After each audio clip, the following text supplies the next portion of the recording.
Today we're taking a look at the Walthers Mainline SD70M from CSX. Starting from the front, on the top of the cab we have the number boards for the 679 and the dual headlights.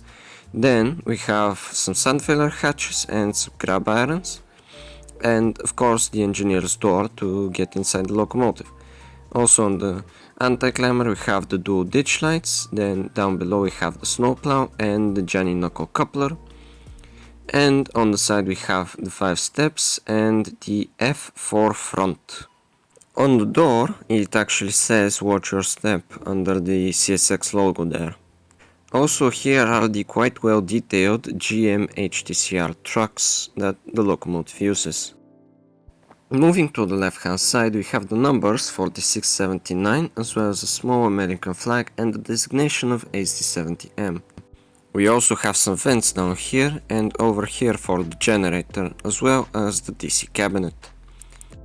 On the fuel tank we also have the emergency cutoff and the fuel filler cap. And right beside it on the conductor side we also have the bell. Moving on we have the railing and the CSX logo. This locomotive is in the YN2 color scheme, so here's that. And the 5000 gallon fuel tank on the bottom, and there are a lot of cabinets. On the back we have the radiator outlet and the steps, which are actually getting larger as they go down. On the back we have the number boards again and the dual headlight as well as the CSX logo. Down here we have the anti-climber and below it the knuckle coupler and 2 spare holders for extras. The coupler is fully metal, but as it's not NEM I cannot replace it. Moving on the right hand side we have the handbrake and the radiator exhaust over here. Then we also have the railing and the 5000 gallon fuel tank and its detail, and CSX logo and a bunch of doors, cabinets and vents. Also on the engineer's door we have the same watch your step text as on the front. We also have the stairs and the F4 front. On top we have the anti-climber and the tread plate pattern, and of course the sun filler hatches on the hood. No detail on the cab, but we have the fan for the generator as well as vents, a exhaust and the K5 horn and the 3 fans on the back. And here there is also the back sun filler hatch. So why exactly did I get an American locomotive, even though all my other trains are European? Well, it's massive. It's both taller and longer than all my other models, and it absolutely towers over all of them, making them look tiny in comparison. With that said, on the inside it looks fairly clean compared to the other models I have. We have the back headlight and the top front headlight. The front ditch lights are connected with these 3 pads and 3 pogo pins that are on the hood. These press the 3 pads, making contact and powering the ditch lights. The good thing is everything is modular, so we have a connector for the front headlights. We have 4 connectors. 2 are for the 2 bogies, which are both powered, so they give power to the locomotive. 1 is for the motor, and we have 2 auxiliary ones on the back, as well as the pre-wired speaker. We also have the Plux 21 decoder socket, which is currently just a dummy board that's for the directional lights. We also have 2 pads, GND and voltage, for an auxiliary system if you want.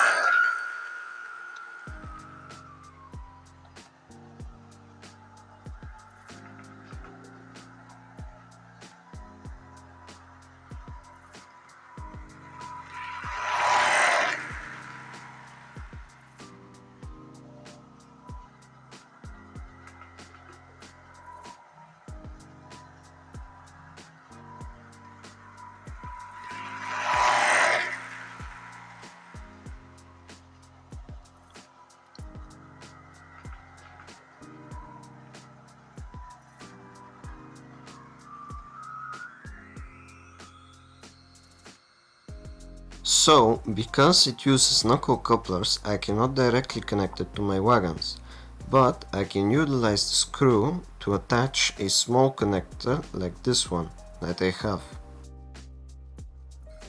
Now I can finally test out how much it can pull, and it can pull all my wagons without breaking a sweat.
Later, I got some semi-automatic couplers from the local hobby store and I decided to install them instead of the normal ones I use on one of my wagons, and it actually connects pretty well, even though my wagon has some buffers.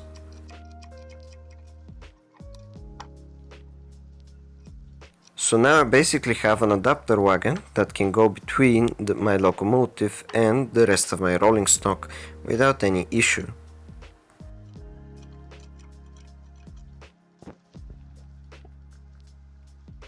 I also tried synchronizing it with my other train and that turned out to be quite hard, but I still did manage to do it.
So that's everything for this week.